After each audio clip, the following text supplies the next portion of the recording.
Ayun. 3 daw ang may birthday. Sino? Basta sinabi sa akin, 3.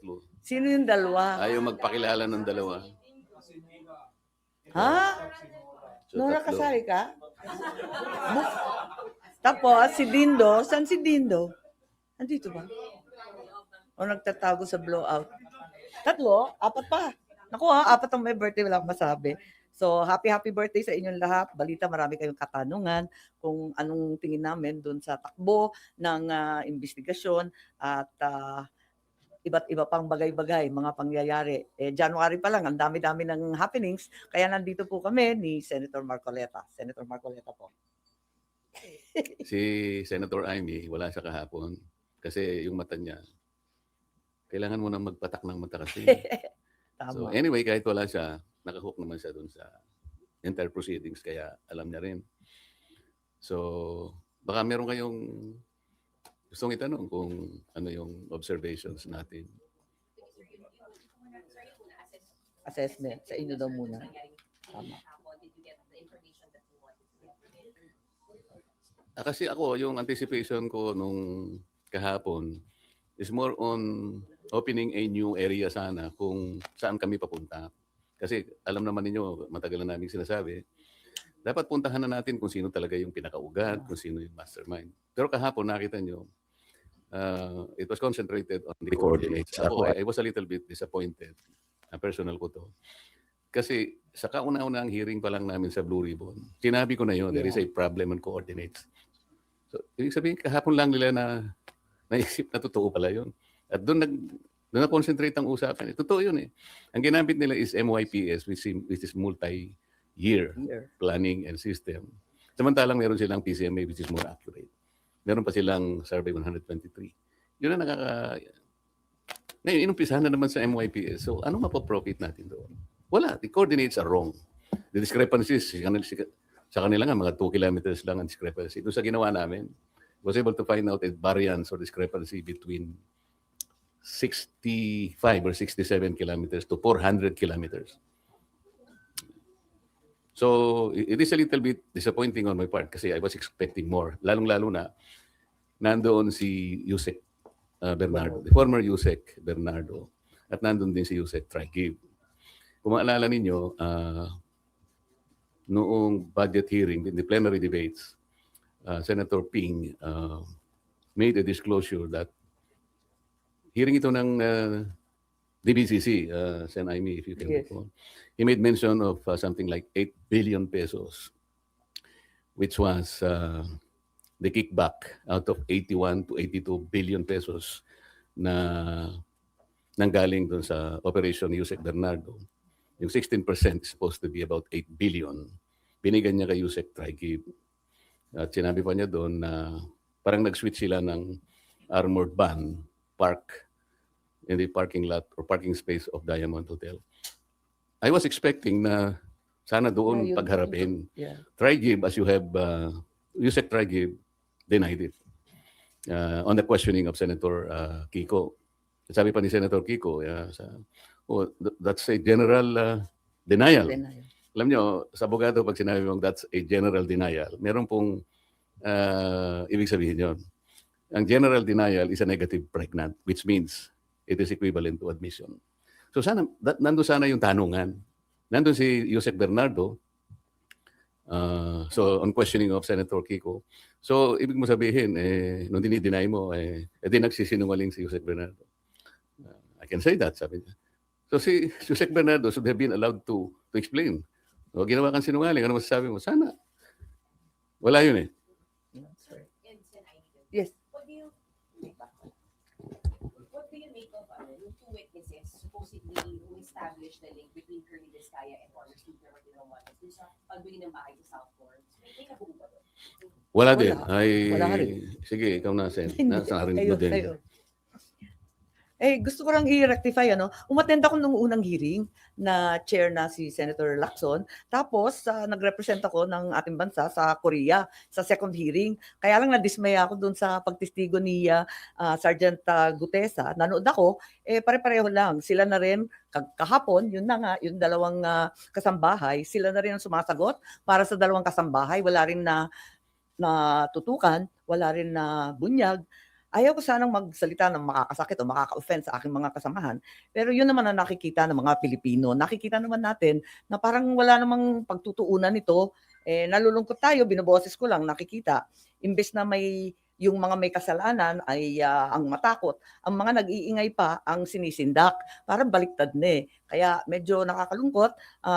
Nais ko rin ipakilala at ipakita sa inyo ang napakaganda at mahabang report, minority report po na ginawa ni Senator Marcoleta noong Ginawa na. December 10. Ginawa natin. Ginawa naming lahat at nung December 10, eto, baka hindi pa ninyo nababasa, mahirap basahin, mahaba eh.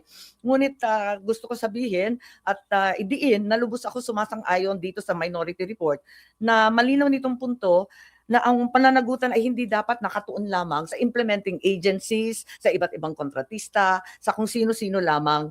Tama ang diin ng report na ang tanging isang komprehensibo, patas, walang takot na investigasyon lang ang makakatsak na tunay na salarin. Yung mga mastermind ang dapat managot. Sang-ayon din ako sa obserbasyon ng minority report namin na yung biglaang pagtigil ng investigasyon patapos ang testimonya ni Orly Gutesa ay nagdulot ng pagduda sa tunay na layunin ng report. So when a finger points to the moon, we have to look at the moon, not the finger. Dahil dito, hindi ko maiwasang ituro na may mahahalagang leads. May mga critical leads na ang ating mahal na chairman na hanggang ngayon hindi pa tinutugunan ng komite. Naging malawakan ang pagtutok sa DPWH, mga piling contractor, mga ilang senador, ngunit tila napalampas sadya o hindi ang posibleng ugnayan na maaring tunay na nagplano at nakinabang sa scheme. Noong 14 November, ang dating chair ng APRO, si Saldico, na maituturing isang pinakamaraming direktang kaalaman, ay nagsimulang maglabas ng serye ng video. While some may argue that Saldico's videos are inadmissible indeed in a court of law, it should be clear that the Blue Ribbon Committee of the Senate is not a court. Its proceedings are investigative, not adjudicatory. When allegations implicate the highest officials of the land, including the president and the most powerful political figures from 2023 to 2025, it is not the duty of the committee to pursue, to investigate, and to verify these claims, rather than to dismiss them outright. Kapag si Saldico, ang mga Diskaya o si Orly Gutesa, parang isinasantabi na lamang. Samantalang yung mga nabigyan na ng pangalan, hindi naman pinapatawag si Paul Estrada, Mark Tiksay, yung Golden Pheasant na holding company ng iba't ibang pag-aari ng dating speaker, si Jose Raulito Paras at yung iba pang abogadong ginamit na nominee. Bakit lahat yan talagang hindi naman pinapatawag? Samantalang yung mga testigo ngang ito na nagtuturo sa dating speaker, pinatawag nga dapat si speaker, hindi naman pumunta. Ang balita, nasa Cebu lamang, hindi hiningan ng formal na statement sa kanya. So, ayoko lang na nangingilala ng kamag-anak o kaalyado, dapat tuloy-tuloy nakakabahala kapag ang pahayag ng committee kamakailan na di umano'y walang ebidensya na nag-uugnay sa flood control kay Martin Romualdez. Mga pahayag na inilabas kahit hindi pa tapos ang investigasyon, pati ba naman dito bumabahak ang pambabahala. So 2 buwan nang nakaraan, ICI at DOJ, sabi, kasuhan na si Martin at si Saldi. Ang Saldi ko kinasuhan, pero si Speaker Martin Romualdez wala pa rin. Ang kinasuhan sa halip kay Speaker Romualdez sa rekomendasyon ng ICI at DOJ ay si dating Senador Bong Revilla na naserban na ng warrant of arrest, si Senator Joel, si Senator Jinggoy. Marami pong katanungan. Nung November ay inirekomenda na talaga ito. Bakit hanggang ngayon, Enero na, wala pa rin? Ang dami ko nang sinabi. Hindi, totoo Kayo naman na. lahat ang sinabi ni Senator Amy. Alam ko hindi lang nakakabahala kasi pinakamaraming parte ng ating mamamayan ay halos nagagalit sa nangyayari. Na para bang ipinagkikibit balikat lang, ito halos nilimas ang kabangbayan. Ganun po kahirap na ang bansa natin ngayon. Balik po tayo dun sa dalawang testigo na iniharap ng chairman ng Blue Ribbon na nakatakip ang kanilang muka, yung dalawang binibini na di umano ay mga staff ng nagre-renta doon sa bahay na pag-aari ng isang tao. Meron ba kayong napansin doon nung ako'y nagtatanong sa kanilang dalawa? Sana po makapagtanong naman ako sa inyo. Meron ba kayong napansin nung tinatanong ko yung dalawang testigo kung sino po yung sumasagot? Kasi po, kung nagtatanong ang isang katulad namin at dinidirekta yung tanong sa kanya, dapat siya po yung sumagot, di ba? Iwanan na po natin yung kung hindi nyo napansin. Ang ibig ko lang sabihin dito, tinatanong ko po siya, bakit kaya kayo napunta doon kung ang inyong layunin lang pala ay ituro yung Diskaya na sila pala yung ginamit na nagpapaalis sa kanila dahil yung daw bagong may-ari, kailangan na yung bahay at humihingi sila ng ilang panahon pa lang dahil napakahirap maglipat ng kanilang mga gamit. So yung pala si Diskaya lang pala yung itinuturo na siya yung nandun. Ayaw namang aminin ni Diskaya na hindi nga ako nakapunta dyan sa South Forbes na yan. Ba't ako na naman ang tinuturo ninyo? Pwede ko po bang malaman, kayo po nagtuturo kayo, nakatakip ang mukha nyo. Ako po na tinuturo nyo, wala bang karapatan na makita ko man lang ang mukha nyo. Ayaw po, hindi rin pinaalis yung mga maskara. Pero ang isa pong importante doon na dapat napansin nyo, yung sinabi nilang address, 30 Tamarind Street. Kung napapansin nyo, yun ay bahagi ng paglalahad ni Saldico na sinabi niya yung isang 1 billion pesos ay doon i-deliver. Kasi yun ang drop-off point na sinabi, sabi niya, ni Martin Romualdez sa akin, diyan mo dalhin. So Tamarind. Ang gusto ko sana dapat mayroong mga tanong pa doon eh. Bakit hindi natin tawagin kung sino yung may-ari? Nasaan yung kontrata nasaan yung discontract? Di ba? Nabanggit lang ang pangalan ni Martin Romualdez, natapos na kami. Wala na establish. Ang ini-establish pala nila na si Diskaya pumunta ron para sabihin na yung bagong may-ari, pinaalis na sila. Anong weight nun, sir? Yun nga. Wala. Kaya gusto ko mapansin ninyo lahat. Bakit kinailangan pumunta pa sila doon? Yun lang bang gagawin natin? Ang mga tao, hindi ganun ang expectation po nila eh. Kaya po siguro napilitan kami na maglabas na ng minority report.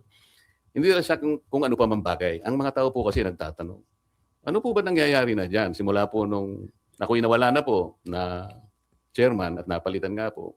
Nung ilabas namin si Gutesa, sinabayan naman yun ng aming legislative break. Matagal po yun. Hanggang sa mag-resign naman si Senator Ping. So, ang mga tao nagtataka. Ano na naman ito? Wala na bang ano ito? Wala bang closure ito? Hindi ba natin malalaman kung sino talaga ganito? Kaya napilitan po kaming maglabas ng minority report. Tinawag po naming minority report for lack of better term.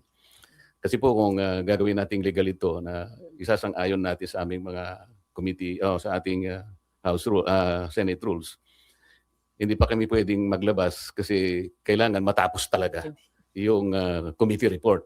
Hindi naman po kasi namin malam kung kailan mo talaga matatapos ito. Kasi nakalagay sa rules namin, kung merong dissenting or concurring opinions, ay isasama na lamang doon.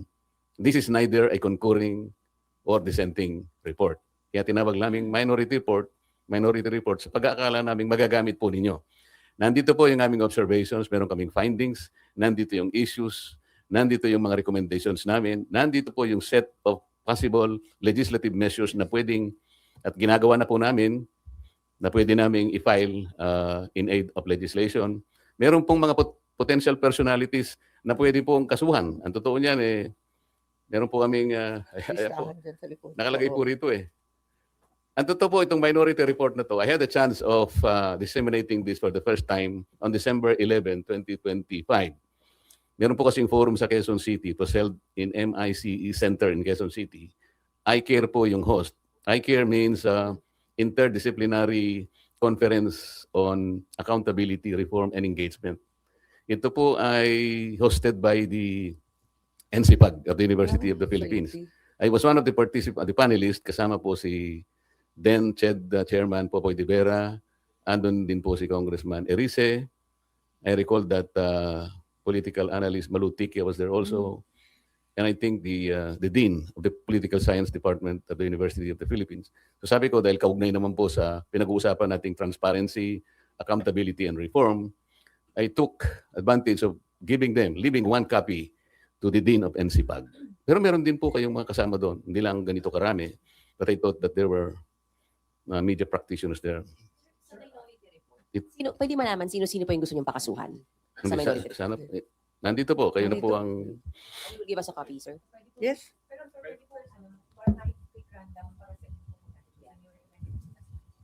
Hindi mahaba ito. Hindi ako nagre-recommend, yung evidence ang nagre-recommend. Kasi lahat nyo, mapapansin ninyo, I had the 3 investigative hearings, public hearings, when I was the chairman. And then, yung huling 3, si Senator Ping na. Kaya this constituted 3 hearings all in all. So we utilized the same resource persons, the same witnesses. we relied on their collective and individual testimonies. So, kaya namin na itong findings na to. Sino po yung highest official or mga prominent personality na rekomendado po ninyo kasi? Merong question mark May nga sa, question mark. makikita nyo rito yung mga kung, para naman may konting suspense. Kayo nang tumingin. Sir, for soundbite purposes, sana for maybe get the names of who you want to be charged po sana. Sound bites. Hindi po kasi sir, kailangan namin mag-guide. Yung arrows kasi Alam naman ninyo kung sino-sino. nakatulong kay Speaker Romualdez. So it's safe understanding po. Yung arrows kasi, base sa nagtuturo sa kanya, at mababasa nyo rin sa kanilang mga testimonies, testimony. individual. Talagang, for example, Gutesa, tinuro si Saldico and Martin Romualdez. Si Diskaya, nabanggit din ang pangalan ni Martin Romualdez. At yung mga iba, si Alcantara, si Bryce Hernandez, pinagtuturo kung sino-sino, at papunta lahat sa direksyon ni Martin Romualdez. Sir, yung abalik na po na po yung 30 Tamarin. May ba na po ba kayo pasupina yung ownership records ng 30 Tamarin, pati yung registration pay person po din para sa at saka yung pabalikin yung dalawang witnesses at patawag yung original owner and yung renter supposedly na employer ng dalawang police team kahapon dahil siya yung naapektuhan natin yung bahay. Hindi ba very logical na dapat ganun ang gawin? Palagi ko naman, baka ganun ang gawin ni Senator Ping. Naasahan namin na yun ang gagawin.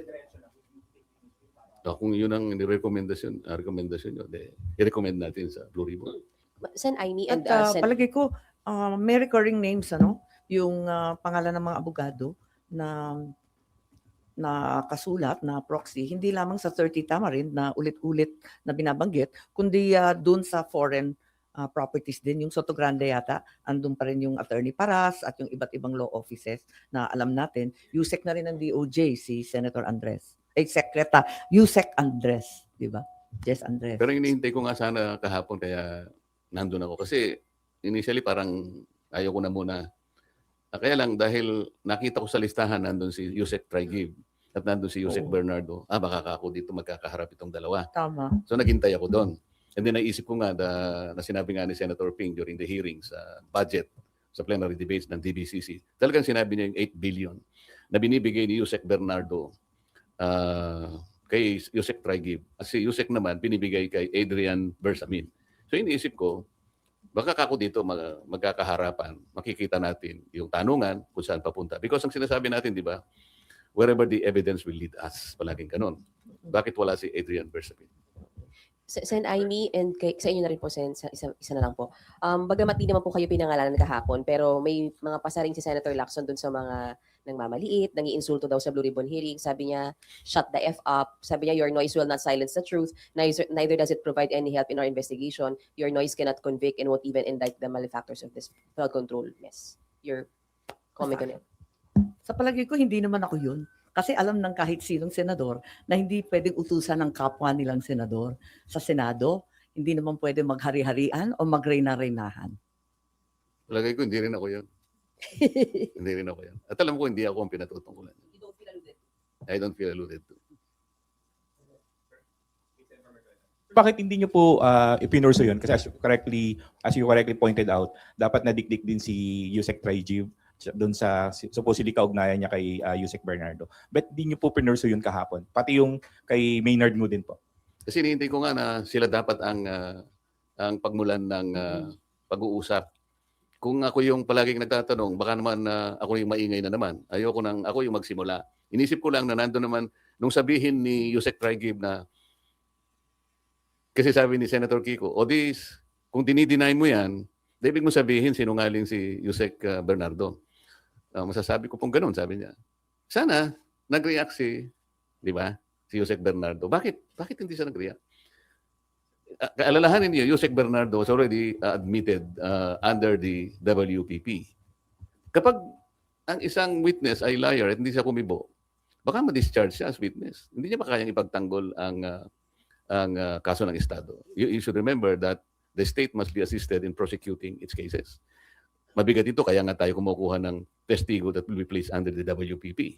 Yun po yung pinaka-prinsipyo. Palagi kasing sinasabi ng iba, si Marculeta, palagi niyang dinidepensa si Diskaya. Mali po yun. I'm only trying to point out na gusto kong gamitin kahit sino. Nagkataon lang si Diskaya lang ang matapang out of the initial 15 contractors. Kaya ganun po nangyari. Gusto niya magpa-WPP dahil, kaya na po na nangyari, natatakot sila. Under the law naman, kailangan silang tulungan basta nag-apply sila. Nagkaroon nga ng problema lang na pinipilit ng DOJ yung restitution na siya ng restitution. Hindi kami pagkaintindihan ng taong yung sa restitution. Alam naman niya na hindi totoo yun. Kaya palaging ganun ang usapan. As siya rin alam niya, under WPP, ang sinasabi na confidential lang ay yung proceedings of the application as well as the action taken by the DOJ in relation to that application because that's under Section 7. Under Section 1, kailangan panatilihin mo confidential yun. Otherwise, you'll be penalized. So, pero pag pag-uusapan ay questions coming from us, hindi niya pwedeng gamitin yun. Sabi niya, wala raw silang sinasabing restitution. It was no less than the then Secretary of Justice who floated that idea. Hindi namin basta-basta i-accommodate yan. Kailangan bayaran niya yung kanyang mga pinagnanakaw. O yun ang pinagbasihan naman ng ating Senate President. Ngayon, yung naman, sabi niya, sinabi ng Secretary of Justice, kailangan magano sila. Pero wala po sa batas yun. Wala talaga. We need to get more of these people kahit na mahirap kasi nga kailangan nating ma-identify yung ugat, yung pinakamalaking isda. Kung wala kayong protection ibibigay sa kanila, ba sila magsasalita? Initially, he mentioned 17 congressmen. Meron po bang pinatawag ng 17 congressmen? So saan tayo pa? Ano sabi nila? Co-buddies. Hearing, you're planning to pursue that angle po yung kay Yusek Olivar, then yung binanggit nyo po yung kay Adrian Bersamin. I-request nyo rin po ba na ipatawag yung Adrian Bersamin? Parang yun ang gusto ng media. Sige, gawin natin. Pero, hindi. Kasi kahapon din po, di ba na ilang beses, parang at least twice po yata na binanggit ni Yusek Bernardo na pinaninindigan niya kung ano na yung nakasulat doon sa kanyang affidavit na wala siyang babaguhin. Hindi ba kayo nagtaka? Hanggang doon lang. Dininay, naninindigan ako. Ba't hindi natin ipursige? Hindi naman ako ang chairman. Kaya naman. Sir, may we know sino-sino pong pumirma sa minority report? All minority members? 6 out of the 9 members of the minority. Kasama si Sen Aimee. Sir, I'm sorry, sila. Ma'am, sinabi niyo kasi agree kayo sa laman ng minority report, may mga Yeah. pagkukulang sa nangyayaring hearing ngayon. Kasama po ba doon na gusto niyong isama sa investigasyon yung mga nilabas na video ni Zaldico? Ang sinasabi ko, kinakailangan imbestigahan yung nabanggit doon. Halimbawa, yung Paul Estrada, Mark Tiskay, sana ba yung mga yon ano? Marami kasing sinabi doon na talaga napakabibigat. Kumbaga, critical leads in the investigation that need to be pursued. Tulad ng sinabi ni Senator Marcoleta, parating bitin. Yan, nababanggit. Tapos hanggang doon lang, papara. Hindi ba dapat pursigihin yun? Yung 8 billion na sinabi na ni Yusek Trigib, hindi ba dapat tanungin din yan kay Yusek Bernardo at alamin din kung talagang kumpirmado. Ano nangyari doon? Kaya parang laging bitin eh. Laging may kulang, laging pinapara. Whether on purpose or nakakaligtaan, talagang humihinto. Talagang bitin. Alam niyo, napansin niyo ba kahapon? Sabi ni Yusek Trigib, na dinideny ko po lahat yan. Sabi naman ni Yusek Bernardo, I stand by my statement. Ang sabi ni Chairman Senator Lacson, mahirap banggain yung mga facts ni Yusek Bernardo. Sabi niya kasi doon yung pinagkuhanan kanya ng yung sinasabi nating amount dito ay nanggaling sa GAA. Totoo yun. He was mentioning about 2.8 billion pesos. So alam ni Senator Lacson, nandun talaga. So mayroong resibo. Gusto ko ipulso yun. Di ba dapat? Kaya lang hindi naman ako ang chairman. So with due respect to the chairman, dapat bigyan natin siya ng latitude. Marami sanang dapat i-pursue, di ba? Yung tungkol sa Cabral files nga ni Congressman Lian, sana na-pursue na rin na i-require yung DPWH kung public record rin lang, edi ibigay na sa ating authenticated copy para wala nang pagdidiskitahan kung yung kopya ni Congressman Lian o yung kopya na sinasabing meron yung bilyonaryo at yung iba pang media at yung nabanggit na rin ni Chairman Lacson. Dapat ay dito makikita yung vigilance ninyo. Kasi kung hindi nyo napansin, bigla nilang sinabi in relation to the Cabral files, kasi we're talking about how are you going to authenticate or to validate the Cabral files. Tinatanong ko sa kanila, is it a private file or a public file? Is it a public document or a private document? Hindi sila kagad makasagot. Bakit ko po tinanong yon? Kasi under the rules of electronic evidence, kasi yung Cabral files is an electronic document. It is the rules promulgated by the Supreme Court in 2017. It talks only about private document. Sinabi ng DPWH, this is a public document. So sabi ko, how do you validate that? How do you authenticate that? Alam niyo, sinabi niya, tinuruan ang ombudsman. Turuan na eh. Sabi ko, ba't yung kailangan? Oo. Hindi naman mandate ng ombudsman silang kinakailangan daw ma-forensic. The law does not require a Bakit? forensic study on this. Bakit? Alam niyo kung ano yung sinasabi sa best evidence rule under the rule 4 of these new rules on electronic evidence? The best evidence, ikumpara mo lang yung, yung hard copy Hard copy and the doon soft sa copy. electronic. Tapos na. It can be considered, it will be equivalent to the best evidence rule. Parang legitimate and original document na siya. Alam po yung sinabi niya, yung daw computer ibinigay sa ano. So wala nang bababalidate dito. Turuan na sila ng turuan. Ibig sabihin niya, binigay sa ombudsman, so it's up to ombudsman kung the ombudsman will start saying, we have validated this. So kung hindi ibabalidate na to, let's forget all about this. Ganun ba yun? The Cabral files is an extensive files. Kaya lang, sabi ko, I have to caution the committee. Congressman Leviste is not competent to testify on the contents and entries of these files. This is legal. Hindi pwede ka kung siya, kasi hindi man siyang gumawa nito humingi lang siya. Ang pwede niya is testify the manner on how he accessed these files, how he obtained these files.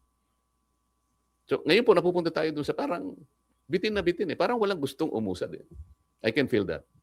That's my personal opinion. Kung may susunod na hearing po ba, would the minority be willing to take the lead para ma-pursue yung ilang mga nakikita niyong butas doon sa hearing?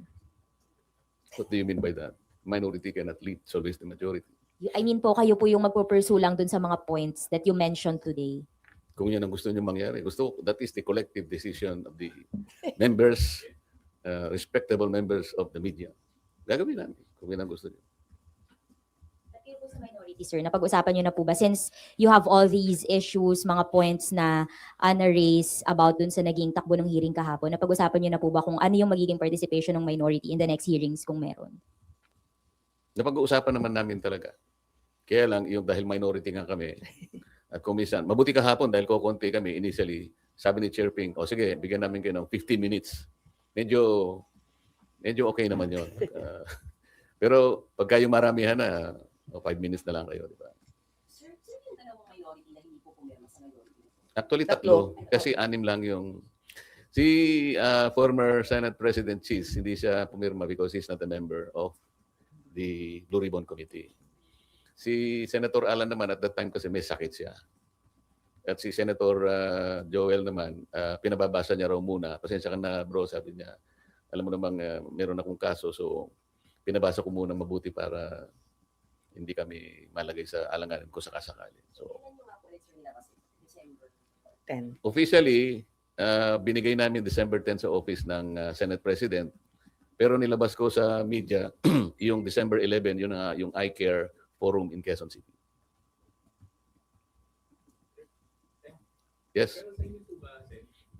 Meron po ba sa leadership na nagpipigil sa inyo may sinasabihan kayo to prevent you from pursuing kung ano yung mga tanong o anggulo na gusto nyong i-pursue sa Blue Ribbon hearings? Wala naman. Wala naman.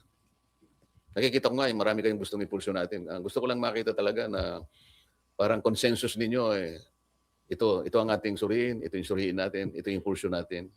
Parang nakikita ko, kung tama ako, kung yan ang gusto ninyo, at sa susunod na hearing, masasabi ko na humarap ako sa media, kaming dalaw ni Sen. Aimee, na ito po ang gusto talaga ng members ng ating Philippine media. Pwede ko bang sabihin nyo? Hindi, tumatango ka lang. O yun, okay. Sir, isa pa. Sir, yung minority report niyo po ay based on the free hearings that you had when you were chairman. Wala na po doon yung naging chair si Sen. Hindi, Ping. 3 sa akin, 3 kay Senator Ping. Doon base po yun. Yes, 6 na ma'am. hearing. Yes, ma'am. As of December 10 siya. Sen. Mary Moraes from One News po. For Senator Aimee, sabi po ni Senator Ping, kapag may mga ebidensya rin daw po kayo leading sa pinsan ninyo, welcome din daw po talaga kayo mag-participate sa pagdidig. Sa next hearing po ba ng Blue Ribbon, pupunta na po kayo, may ilalabas din po ba kayo? Inilahat na nga namin dito yung iba't ibang binunyag ng iba't ibang testigo na gusto nga namin i-pursue, sana tutukan kasi maraming binanggit. Hindi naman maari na i-dismiss outright yung mabibigat na sinabi ni Saldico, ni Orly Gutesa at pati si Curly Discaya. Marami silang binigay na leads, ika nga, na kinakailangan i-pursue kahit sabihin natin, kaduda-duda yung source, inadmissible in evidence, at iba't iba pa. Kasi napakabigat ng sinabi nila. Detalyadong-detalyado pa. At kung minsan, may corroborating testimony. Tulad nung sinabi ni Gutesa, yung 30 tama rin, parang tama din at yun din ang binanggit ni Saldico. Tapos sa tumbok din doon sa sinasabi naman ni Diskaya. Kaya parang kinakailangan talaga tutukan lahat ng testigo kahit yun nga, parang si Yusek Bernardo at yung affidavit lang niya ang binibigyan ng kahalagahan. Ang gusto ko nga, kagaya ng nangyari, isang committee hearing, inimbita si former Speaker Martin Romualdez. Kaya ako pumunta doon dahil doon. Kaya lang hindi dumating. Hindi dumating. Bakit hindi siya, ayaw nyo bang imbitahan siya? Members of the media. Napakarami sana nating may tatanong kung sakasakaling imbitahan si former Speaker Martin Romualdez. Ang daming nagtuturo sa kanya. Tsaka nandito lang. Diniscredit niya. Alam niya ba, kayo ba may kopya ng kanyang affidavit na i-file sa ICI? Meron po kayong nakuha kopya? Wala. Meaning to say, the Philippine media was denied a copy of the most important affidavit or sworn statement executed by no less than the former Speaker of the House of Representatives. Sinabi niya sa ICI. Ito namang ICI, hindi ko maintindihan. Ba't hindi mo kayo bigyan para ma-assess naman ninyo? Alam po niyo kung ano nakalagay doon? He denied control over the committees, the 80 committees of the House of Representatives. Sabi niya, I had only general supervision over them. I have no control. And then he presented the rules of the House of Representatives as to his functions and powers. You believe him? Ang dami ko sanang itatanong in relation to that allegation. I really relish the opportunity that he will be invited by the Blue Ribbon Committee. And I promise you, you will not be disappointed in the questions that I'm going to ask him. O, ayun naman yun yata. Hindi kayo kumikibuhay. Sir, paano po yun? Ini-invite siya pero hindi naman siya dumarating. Bakit kaya? Kasi sasabihin na naman lang, interparliamentary courtesy.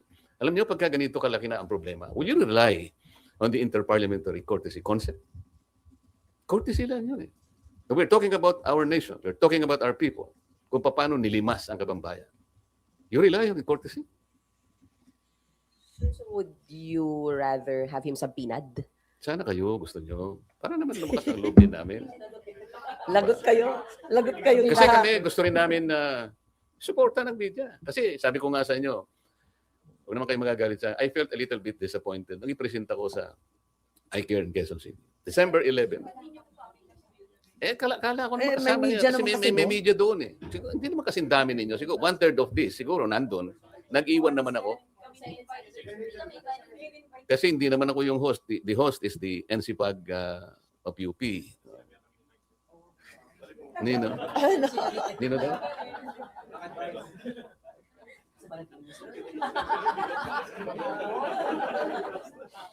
So ngayon, nandito na.